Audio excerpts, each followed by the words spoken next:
बिस्मिल्लाहिर्रहमानिर्रहीम। अस्सलाम वालेकुम नादरीन, आप यूट्यूब चैनल देख रहे हैं। मैं इमरान खान हूँ।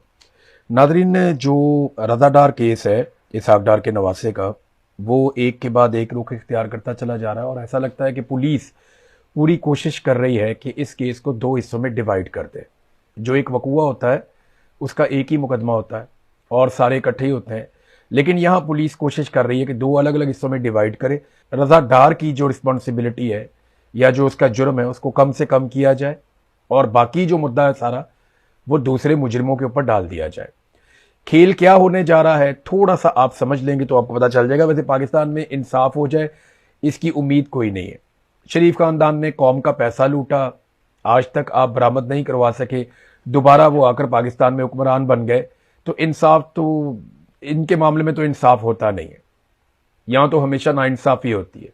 इन्होंने साना मॉडल टाउन किया, किसी ने इन्हें कभी नहीं पूछा, इनके ऊपर कोई मुकदमा नहीं बना, ये कभी जेलों में गए भी नहीं।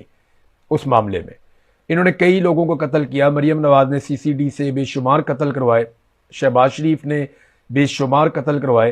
पुलिस वालों ने बताया कि वो हमें कहता था कि बंदे मारो और हम बंदे मारते थे, लेकिन कोई इनके खिलाफ कार्रवाई नहीं हुई।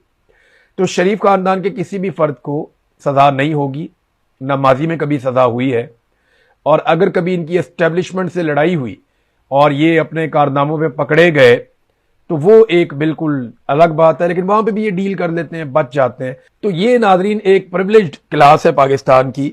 अब किया ये जा रहा है कि दो हिस्सों में डिवाइड किया जा रहा है, यानी जो रेप वाला मामला है, तशद्दुद वाला मामला है, खवातीन के साथ जबरी तौर पे जिनसी ज्यादती करने वाला मामला है, उसको अलग किया जा रहा है, और जो लेन देन वाला मामला है उसको अलग किया जा रहा है। बड़ी चालाकी से कानून का डंडा रज़ादार के ऊपर से उठा के दूसरे लोगों के ऊपर रखा जा रहा है। अब एक वहीद नाम का बॉस मुतारिफ करवाया पुलिस ने। ये वहीद नाम का बॉस आता है, इसको मुतारिफ करवाया जाता है, पता चलता है इसके ऊपर पहले भी मुकदमात थे, फिर इसके मुकदमात का रिकॉर्ड ही नहीं मिलता। कुछ क्राइम रिपोर्टर्स है, उन्होंने रिकॉर्ड निकाला अपने तौर पे, लेकिन वो ये कह रहे हैं कि उसकी एक्सेस वैसे नहीं है जैसे पहले थी। तो इसको भी खुफिया कर दिया गया बंदे को। जितने बंदे अदालत में पेश किए जाते हैं उन तमाम बंदों के चेहरों के ऊपर नकाब डाला जाता है ताकि उनकी शनाख्त छुपाई जा सके। वजह क्या है कि उनके मोहल्ले वाले देखेंगे, लोग जाएंगे वहां पूछेंगे कि ये उस दिन कहां पे था, तो अगर ये कहीं और साबित हो गया तो फिर क्या करेंगे। मुझे ऐसा लगता है कि जो मेरे एक सोर्स ने मुझे कहा कि अली डार ने लड़कों को कहा था कि कोई बंदे ढूंढ लो जो ये गुनाह कबूल कर ले, जो अपने ऊपर ये जुर्म ले ले। पाकिस्तान में ऐसे बंदे आपको मिल जाते हैं। तो हो सकता है कि अब दूसरे बंदों के ऊपर जुर्म डालने की कोशिश की जा रही हो, ताकतवर और बड़े घरों के बच्चों को बचाने के लिए कमजोर और मजबूर लोगों को या जराइम पेशा लोगों को लालच देकर उनके ऊपर यह जराइम डालने की कोशिश की जा रही हो। बहुत मुमकिन है। ये जो वहीद नाम का बंदा आता है बीच में, वहीद बॉस जिसे कहा जा रहा है, अब इसके बारे में भी पुलिस हमें ज्यादा इंफॉर्मेशन नहीं दे रही, रज़ादार के बारे में भी ज्यादा इंफॉर्मेशन नहीं दे रही। पहले वहीद की बात करते हैं। ये वहीद है कौन? इसके ऊपर माजी में मुकदमात थे, और ये वहीद वो आदमी है जो इंसानी अज़ा की खरीदो फरोख्त का गैर कानूनी काम भी करता रहा है। यही गैर कानूनी काम नून लीग का एक एमपीए है जो मरियम नवाज के बहुत करीब है, और उसका एक एक्ट्रेस के साथ एक स्कैंडल भी बना। वो निजी मामलात में मैं नहीं जाता, लेकिन उसका नाम था साकिब चद्दड़। अब वो जो एमपीए था उसके ऊपर भी माजी में इस तरह के इल्जामात और मुकदमात रहे। वो बंदा भी एक डॉक्टर के साथ काम करता था, जिस डॉक्टर का नाम था डॉक्टर फवाद मुमताज। इसी डॉक्टर के साथ साकिब चद्दड़ साहब को माजी में जोड़ा गया। अब यही डॉक्टर जाके जुड़ जाता है वहीद नामी बॉस के साथ। ये जो रिपोर्टें आ रही है उसके मुताबिक ये है। अब दोनों का ताल्लुक एक ही डॉक्टर के साथ है, और वो डॉक्टर उसके ऊपर माजी में मुकदमात भी रहे हैं गैर कानूनी लिवर ट्रांसप्लांट के हवाले से। तो ये काफी चीजें क्लियर हो रही है ना कि वहीद बॉस कहां से आया। फिर लड़कियों ने अपने स्टेटमेंट में कहा कि जो बॉस नाम का बंदा था, हमें उसका नाम नहीं पता था, लेकिन जो बॉस नाम का बंदा था वो बड़ा फ्रीक्वेंटली अंग्रेजी बोलता था। वो इंग्लिश बहुत अच्छी बोलता था और उसको इंग्लिश आती थी। लेकिन ये जो वहीद नाम का बंदा जिसे बॉस बनाकर पेश किया गया है, इसके मुतालिक कुछ लोग दावा कर रहे हैं कि ये ज्यादा पढ़ा लिखा नहीं है। तो ये इतनी अच्छी और फ्लुएंट इंग्लिश कैसे बोल सकता है जो कि बॉस बोल रहा था। एक सवाल यह भी है, और यह कोई पाकिस्तान से बाहर बहुत सारे साल गुजार कर भी नहीं आया, जो बाहर रहते हुए अपनी अंग्रेजी को इंप्रूव कर ले और बड़ी अच्छी फ्लुएंट इंग्लिश बोले। तो क्या यह वही आदमी है जिसे बॉस कहा जाता है, या बॉस क्रिएट कर दिया गया है? जो सहाफी वहां पे डीआईजी की प्रेस कॉन्फ्रेंस में थे, उन्होंने बड़ी दीदा दलेरी के साथ कहा कि बॉस अली डार है, और उन्होंने ये बात एक मर्तबा नहीं, उन्होंने कई मर्तबा ये बात की कि बॉस अली डार है। तो डीआईजी ने कहा नहीं, ये गलत बयानी कर रहे हैं, अली डार बॉस नहीं है। लेकिन सहाफी बजिद थे कि बॉस अली डार है, क्योंकि वो फ्रीक्वेंट इंग्लिश भी बोलता था। और दूसरा यह है कि यह मैं आपको बता चुका हूं कि अली डार लड़कों से राब्ते में था। जब गिरफ्तारियां हो रही थी तो अली डार लड़कों से राब्तों में था। एक सवाल और पैदा हुआ, इस पर किसी ने गौर नहीं किया। जो फिल्टर हाउस है, उसके पास जो इंसिडेंट होता है, एक एक्सीडेंट, और उस एक्सीडेंट के बाद लड़कियां वहां पे गाड़ी से भाग जाती हैं, तो पुलिस वहां से जाके लड़कियों को अपने कंट्रोल में ले लेती है। यह तो एक सादा सा वाकया है। पुलिस को उस पूरे एरिया की सीसीटीवी फुटेजेस खत्म करने की क्या जरूरत थी? सवाल है ना। क्या वहां पे बॉस आया था, या कोई ऐसी शख्सियत आई थी जो बहुत ताकतवर है, और पुलिस नहीं चाहती कि उसकी गाड़ी या उस शख्सियत का नाम या उस शख्सियत की शक्ल कहीं पे सामने आ जाए? यह भी एक सवाल है। और ये सारे सवालात वैलिड होते हैं जब तक कि आपको जवाब नहीं मिल जाते।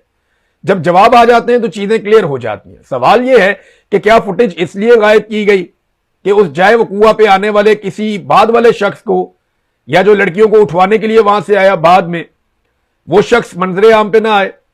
तो बॉस तो अंग्रेजी बोलता था, वहीद के बारे में कहा जाता है जी कि वो अंग्रेजी नहीं बोलता। ये बड़े अहम सवालात हैं जिनके जवाब हमें नहीं मिल रहे। अब 3 बंदों का डीएनए ये दावा किया जा रहा है कि वो मैच कर गया है। यानी जो लड़कियों ने कहा कि उनके साथ जिनसी ज्यादती की गई है, उनका रेप किया गया है, वो मामला साबित हो जाता है और पुलिस के जराए ये क्लेम करते हैं। और मेरे पास यहां पे मेरे अपने जराए से भी ये इतला आई, लेकिन मेरा जो सोर्स है उसने 2 बंदों का मुझे बताया। लेकिन पुलिस जराए अब जो कह रहे हैं, जो पाकिस्तान में रिपोर्ट हो रहा है, वो ये है कि 3 बंदों का अब तक की इतला के मुताबिक डीएनए मैच कर गया है। यानी खवातीन की यह बात कि उनका रेप हुआ है वो दुरुस्त है। अब पाकिस्तान में कई ऐसे टाउट्स मौजूद हैं जो बार बार ये कहते कोई रेप नहीं हुआ, और नहीं रेप रूप कोई नहीं हुआ, और ये लड़कियां बड़ी गंदी लड़कियां, ये वो इस तरह की बातें कर रहे थे। नहीं रेप रूप कोई नहीं हुआ, लेन देन का मामला था, बात खत्म हो गई। वो पैसे रिकवर करना चाह रहे थे, वो दे नहीं रही थी, बात खत्म हो गई। हमारे यहां पे लोग इसके ऊपर इस तरह मट्टी डाल रहे थे। अब उन सारे लोगों को क्या कहा जाए जो ये कह रहे थे कि रेप तो हुआ ही नहीं, और पुलिस कह रही है जनाब हमारे पास आ गई है डीएनए रिपोर्ट्स।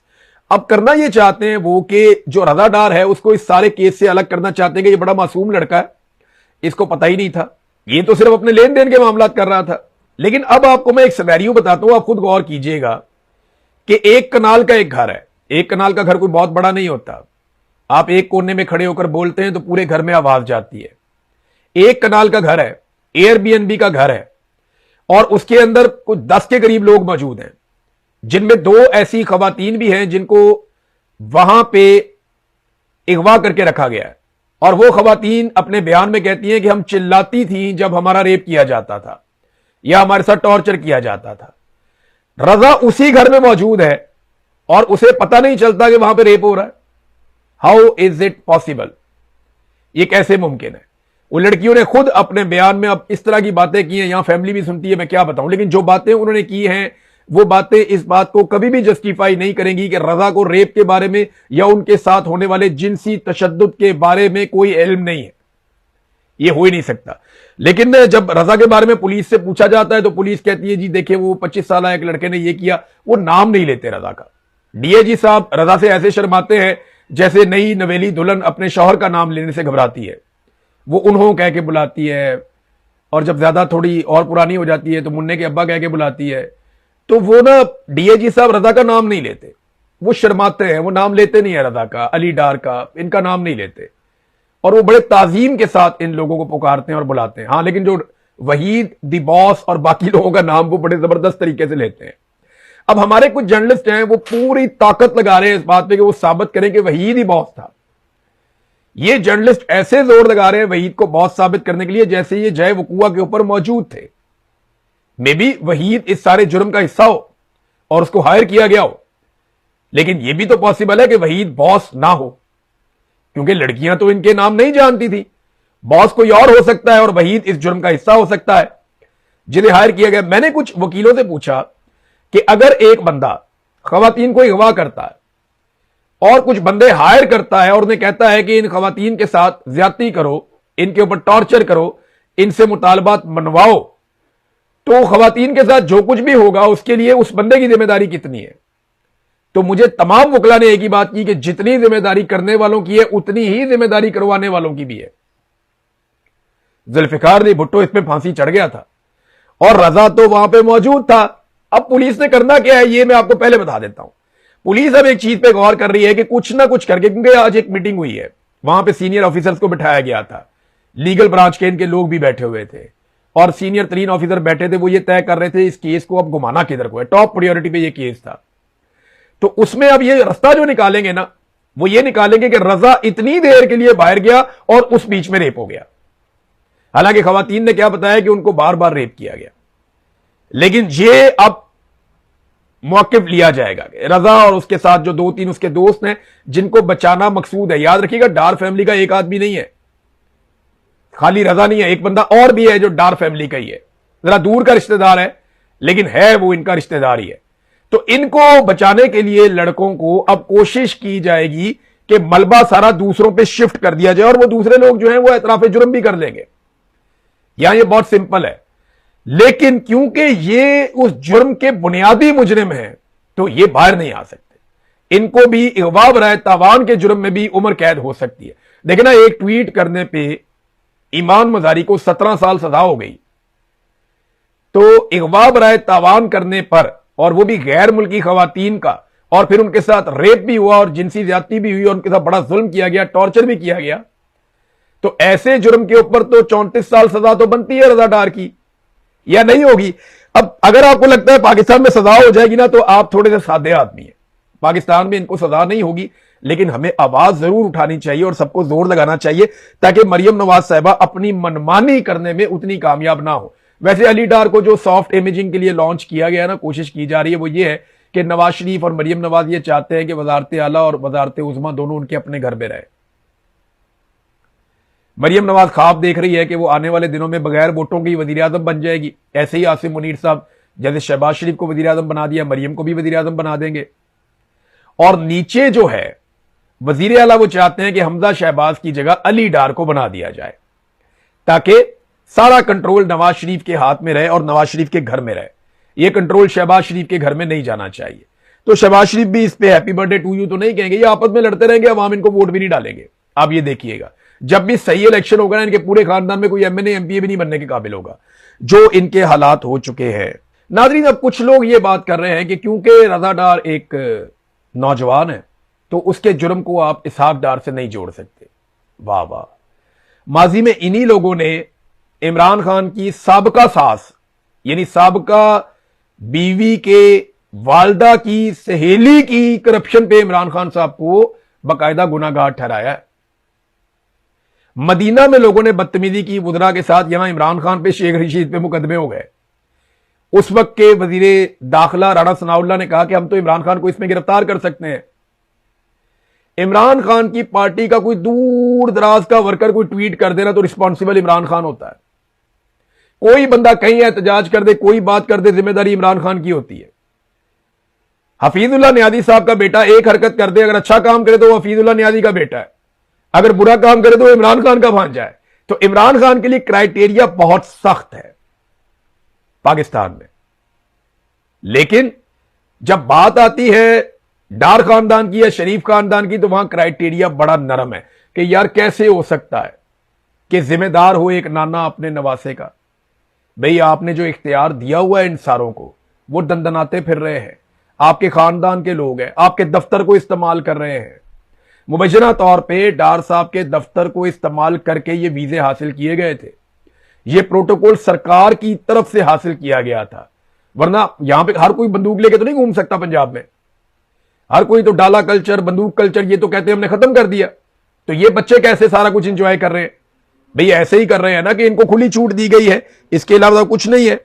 चले मैं आपको एक और एग्जांपल देता हूं। ये जरा आप एक केस देखें, ये केस है पाकिस्तान तहरीक इंसाफ के एक वर्कर का, जहां पे रजा डार के लिए निजाम इंसाफ अपने आप को नंगा कर रहा है ना, वहां आप ये देखें। ये एक नौजवान है जिसका ताल्लुक पाकिस्तान तहरीक इंसाफ से था और गुजरात से इसका ताल्लुक था। नाम है ज़ीशान गुल सेठी। ये आज से 1.5 साल कबल फौत हो चुके हैं। ज़ीशान गुल सेठी साहब आज से 1.5 साल कबल फौत हो चुके हैं और इनकी वफात के 1.5 साल बाद आज अदालत ने दीगर कारकुनान समेत इन्हें बेगुनाह करार देके बाइज्जत बरी कर दिया। यानी अब वो बंदा इस दुनिया में नहीं है तो अदालत ने कहा कि बाइज्जत बरी। तो भाई इससे पहले उसकी जिंदगी को अजाब क्यों बनाया था? देखें, ये इंसाफ करने का तरीका है। पाकिस्तान तहरीक इंसाफ का एक ऐसा लड़का जिसके कोई फॉलोअर्स भी नहीं है, वो पता नहीं कहां रहता है, उसका ट्वीट उठा के जनरल बाजवा ने भिजवा दिया पीटीआई की क्यादत को और उन्हें धमकी लगाई और उन्हें कहा कि मैं मार्शल लॉ लगा दूंगा, ये देखो तुम लोग क्या कर रहे हो। उन्होंने कहा जी हम इसको जानते नहीं, कौन है बच्चा है, कहां रहता है, किसका है, हम क्या जाने इसको, और नहीं ये इमरान खान ने किया है। यार खुदा का नाम ले, उधर उठा के हर चीज इमरान खान पे डाल देते हैं, इधर ये सच के सवित्रे बन जाते हैं कि जनाब ये तो फलाने बच्चे ने किया, तो डार का इसके साथ क्या ताल्लुक है। ये देखे ना बेहिसी आप। ज़ीशान सेठी कैंसर का मरीज था, ये 2 साल तक अदालतों के चक्कर लगाता रहा, अदालतों ने इसको इंसाफ नहीं दिया। अब वो इस दुनिया से चला गया तो अब उसे कह दिया जनाब कि ये बाइज्जत बरी है और इसने कोई जुर्म नहीं किया था। ईमान मजारी और हादी अली चट्टा, मैंने अभी बात भी की, उनका केस अब सुप्रीम कोर्ट ऑफ पाकिस्तान में गया हुआ है। सुप्रीम कोर्ट ने बजाय इंसाफ देने की उनको तारीख दे दी। आप अंदाजा करें, यहां वुकला, और वो वुकला जो गरीबों के मुफ्त केस लड़ते थे। ईमान मजारी ने हर पिसे हुए तबके की, हर गरीब आदमी की नुमाइंदगी की और बगैर पैसे लेकर नुमाइंदगी की। वो अपनी शानदार जिंदगी गुजार सकती थी, लेकिन उसने कहा नहीं, मैं गरीबों के लिए, कमजोरों के लिए, बेबसों के लिए, मजबूरों के लिए, मजलूमों के लिए मैं आवाज उठाऊंगी। और ये आवाज उठाते उठाते वो जेल की सुलाखों के पीछे चली गई। इस सिस्टम में कोई एक आदमी ऐसा नहीं है जो इतनी अजमत रखता हो और इतनी कोशिश करता हो जितनी उस एक निहत्ती लड़की ने कोशिश की है। मारंग बलोच की टक्कर का एक आदमी नहीं है पाकिस्तान के पूरे सिस्टम के अंदर जिसके हाथ में बंदूक है या जिसके हाथ में कलम है या इख्तियार है या इक्तदार है। कोई उसका मुकाबला नहीं कर सकता क्योंकि वो अपने लोगों के हुकूक के लिए खड़ी है। तो ये देखें जनाब, वहां पे उन्हें एक मरतबा फिर, आज तारीख थी 6 और 21 तारीख तक के लिए डेट दे दी गई कि 21 तारीख को हम देखेंगे, इसका हम जवाब तलब कर लेते हैं। इससे पहले सुप्रीम कोर्ट ने 2 हफ्ते में कहा था हाई कोर्ट को कि आप इस केस का फैसला करें, उसका तस्करा ही नहीं किया किसी जज ने। बार बार वकील कहते रहे कि सुप्रीम कोर्ट का ऑर्डर था कि 2 हफ्ते में फैसला करें, सुप्रीम कोर्ट का ऑर्डर था कि 2 हफ्ते में फैसला करें, वो केस ही नहीं लगा रहे। लेकिन सुप्रीम कोर्ट के जो जज साहबान थे उन्होंने सवाल ही पैदा नहीं होता कि इसके ऊपर एक दफा भी तवज्जो दी, उन्होंने तवज्जो ही नहीं दी। तो यहां आपको क्लैरिटी हो जानी चाहिए कि इंसाफ पाकिस्तान में सिर्फ शरीफों के लिए, जरदारियों के लिए या एस्टेब्लिशमेंट के चहीतों के लिए है। आम आदमी के लिए पाकिस्तान में कोई इंसाफ नहीं है। और अगर आप गलती से निजाम के खिलाफ खड़े हैं तो फिर आपके ऊपर नाइंसाफी के रिकॉर्ड कायम कर दिए जाएंगे। एक और नादरीन मामला, और यह बड़ा हसास मामला, इस पर मेरे ख्याल में जो सुहेल अफरीदी हैं उन्हें मुलाकात करनी चाहिए यूएई के सफीर से और उनसे बात करनी चाहिए। जो यूएई के अंदर लड़के पकड़े गए पाकिस्तान तहरीक इंसाफ के, उनकी बहुत बुरी हालत है। उनकी जो अहलियां हैं उन्होंने जो पैगाम जारी किया, सलमान रजा उनकी